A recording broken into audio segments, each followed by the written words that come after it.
When Japan and Germany declared war on the United States in December 1941, the US Army had no combat experience to speak of, and it was looking for opportunities to acquire this experience in the most efficient way. In the spring of 1942, the US High Command decided to select troops from a broad cross-section of the army for training and operations with the British commandos. The idea was to let those men experience combat conditions in commando operations against the Germans before being returned to their parent units. The training and deployment would be under British command, with the purpose to give actual combat experience to a maximum number of personnel. The idea of molding and naming an American combat unit after a British unit was not to the liking of generals like Eisenhower. As a result, the battalion-sized unit was named Rangers in June 1942 in order to link up with American military tradition of Rangers from well before the War of Independence.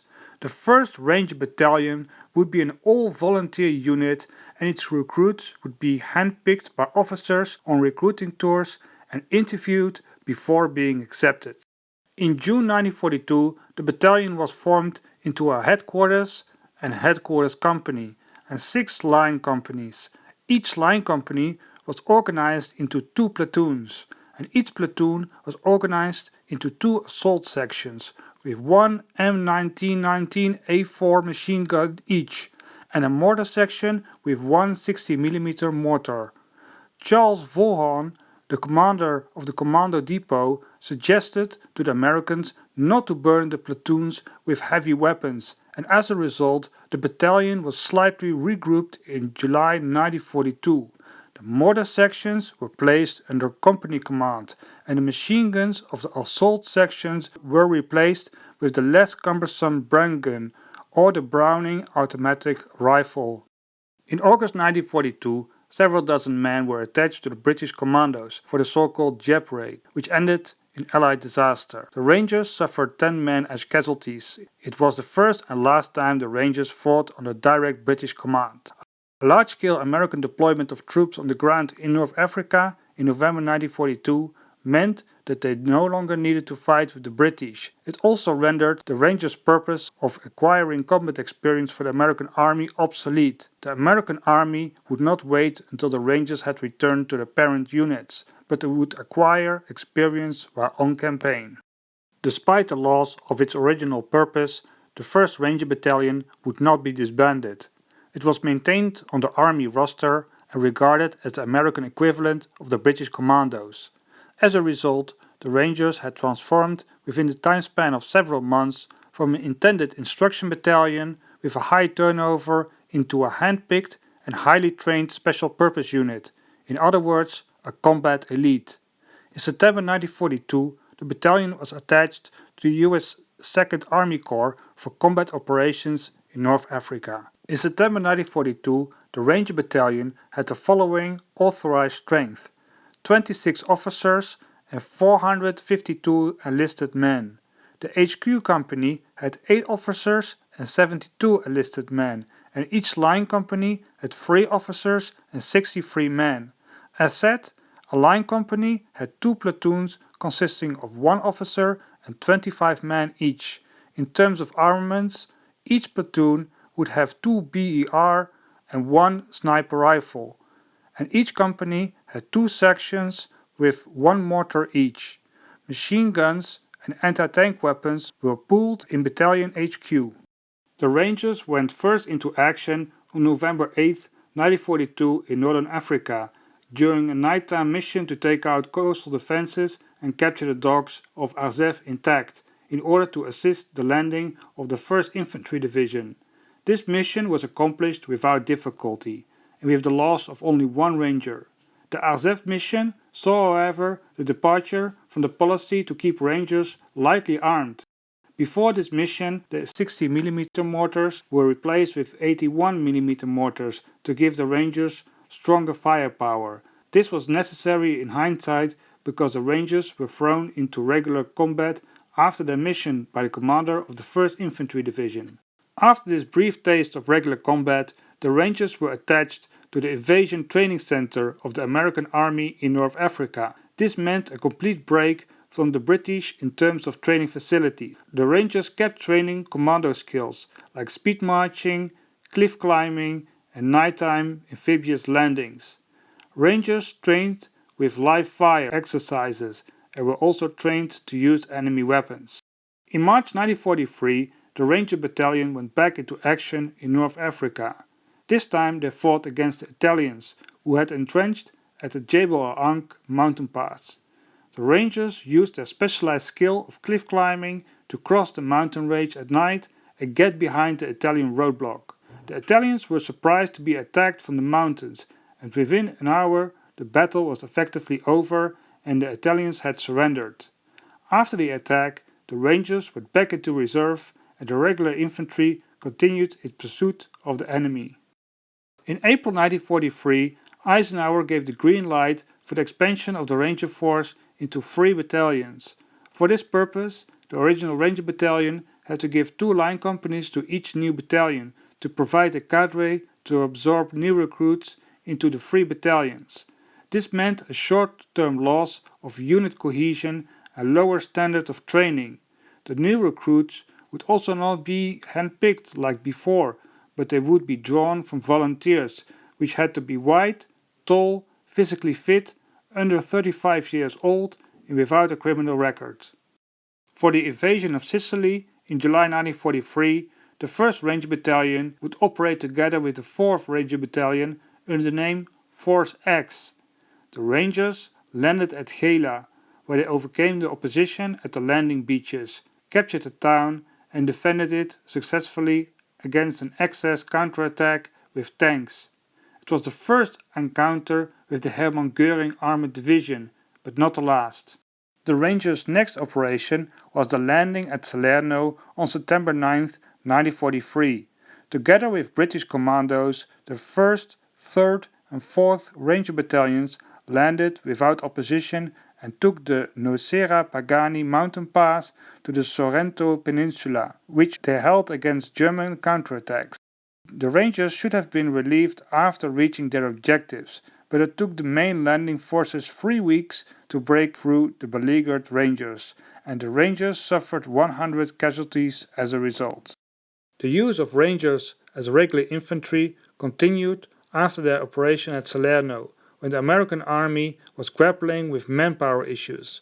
Ranger battalions were attached to infantry divisions and put into the line, where they suffered. The 1st Ranger Battalion lost 350 men in November and December 1943, including 200 casualties from exposure in the harsh winter weather, which was almost 3/4 of their total strength. The battalion absorbed replacements, but there was little time for extensive training to lift the men up to Ranger standards.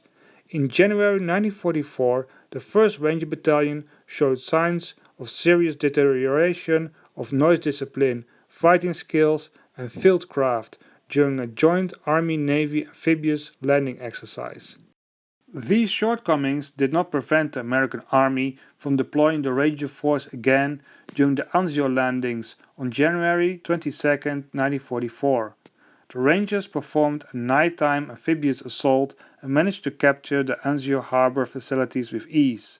On the whole, the Anzio landings were a failure, because after 1 week of fighting, the American forces still didn't manage to cut the German supply lines to the front at Monte Cassino.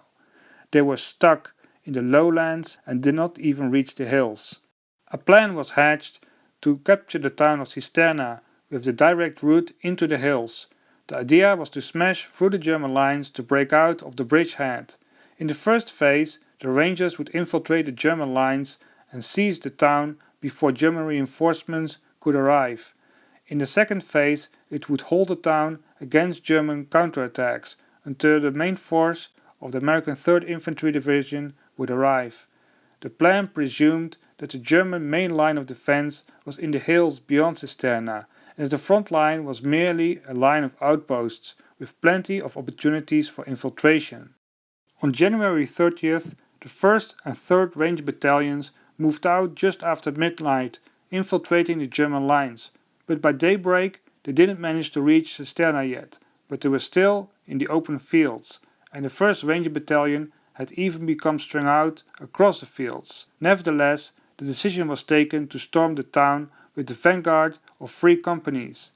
At first, the Germans seemed to be taken by surprise, but they quickly recovered and the Rangers became an intense rifle and machine gun fire before they could reach Cisterna. Soon, German artillery and armor intervened as well, and the American Rangers found themselves surrounded by an overwhelming German force.